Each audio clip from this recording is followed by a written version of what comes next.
I think in many ways we're sitting at the edge of a real shift in how China relates to the rest of the world, and thus how we will have to relate to China. And the Jasmine revolutions, I think, have had a very profound effect on this, because on the one hand, you have the well understood and somewhat familiar reaction of them feeling beset upon and criticized and vulnerable. But on the other hand, you have this rising sense of confidence that grows out of China's increased power.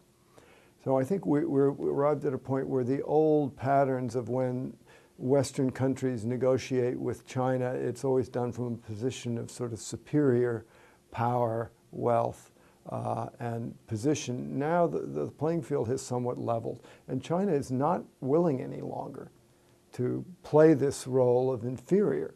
And it is certainly not suggestible to the old tactics of before a president's visit or a prime minister's visit that they're pressured into releasing a few dissidents or making some demonstrations, some genuflections in order to win favor.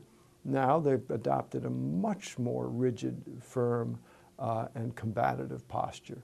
So this means that in the future, it's going to be a very, very different sort of set of circumstances for a country like the United States that wants to have a good relationship. There's going to have to be a lot of a more sensitivity, whether you agree or not with China's political positions, on how they're going to react. I think one of the things that contributes to this new climate in which China is going to interact with the world is both its rise and, in many senses, the decline of the United States.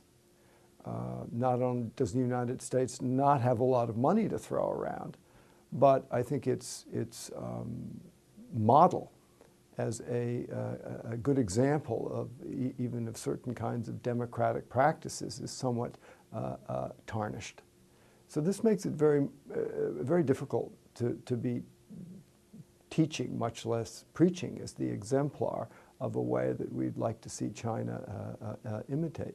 And I'm increasingly fearful that Americans are less and less able to keep up with this changing nature between not only China and the US, but China and developing countries, China and the EU.